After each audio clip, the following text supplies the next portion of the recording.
Alam natin na ang pistachio cake ay sobrang sarap, pero naisip mo rin ba kung bakit medyo mahal? Tara, samahan niyo ako sa paggawa ng own version ko ng pistachio cake gamit ang Cavellia Pistachio Cream from Dubai para malaman niyo rin kung bakit worth it ang bawat slice. So, gagamit lang tayo ng softened butter at gagamit tayo ng hand mixer para ma-cream natin itong butter. So, kapag ganito na yung itsura ng ating butter, gagamit tayo ng spatula para ma-scrape natin yung sides. Tapos, pwede na nating ihalo dito yung stevia at saka vanilla essence. Pero kung wala kayong available na stevia or hindi kayo gumagamit ng stevia, pwede kayong gumamit ng regular na white sugar. So, kung magtatanong kayo bakit stevia ang ginamit ko, kasi ang stevia ay low glycemic index po yan. Kapag mababa ang glycemic index, ibig sabihin, hindi ito agad pinapataas ang asukal sa dugo. Magandang katangian ito, lalo na para sa mga may diabetes o nagbabantay ng blood sugar nila. So, naglagay nga pala tayo dito ng 2 pirasong itlog, pero kung mapapansin nyo, 1 at a time ko lang inilagay yung itlog. At kapag ganito nakasoft yung mixture natin, pwede na nating ilagay yung harina na may halong baking powder. Kalahati lang muna ang ilalagay natin. Then, continue mixing gamit ang hand mixer. Kung mapapansin niyo na wala na kayong makikitang namumuong harina, pwede na nating lagyan ng almond milk. Pero pwede kayong gumamit ng evaporated milk or fresh milk. So ngayon, pwede na nating ilagay yung natirang harina kanina. Ganun pa rin, haluin lang natin ito hanggang sa mag-smooth yung mixture natin. So ganito dapat ka-smooth yung mixture natin. Kung mapapansin nyo, wala nang namumuong harina. So ito ay pwede na nating lagyan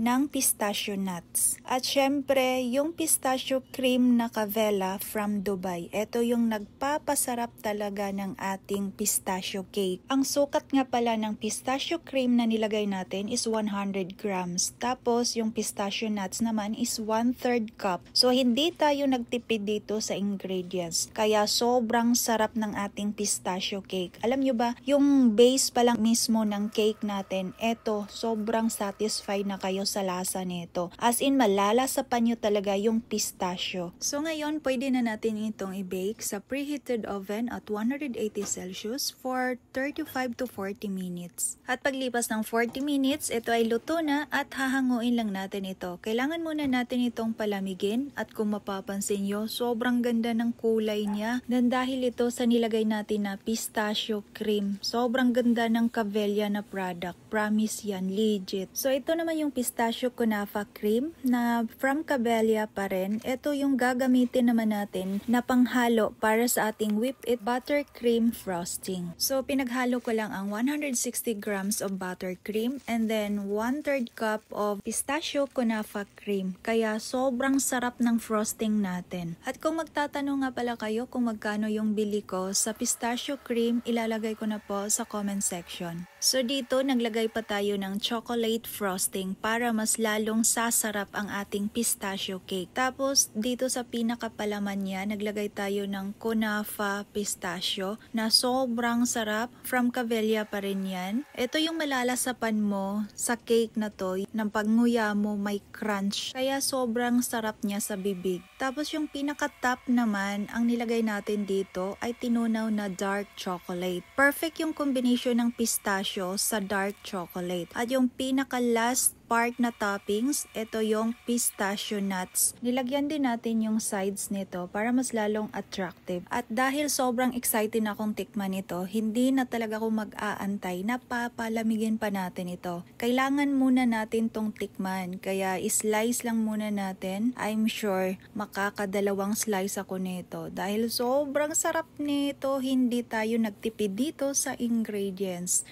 So, ito yung pinakagusto ko sa lahat, ang tikiman time. Tingnan nyo naman kung gaano yan kasarap kung tingnan. Sino bang hindi matatakam dyan? Ay, grabe. Panalo. Sarap niya.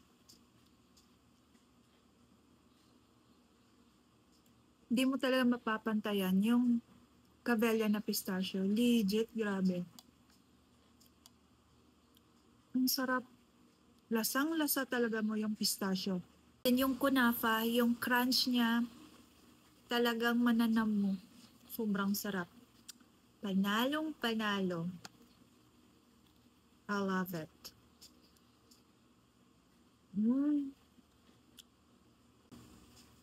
Perfect yung lasa.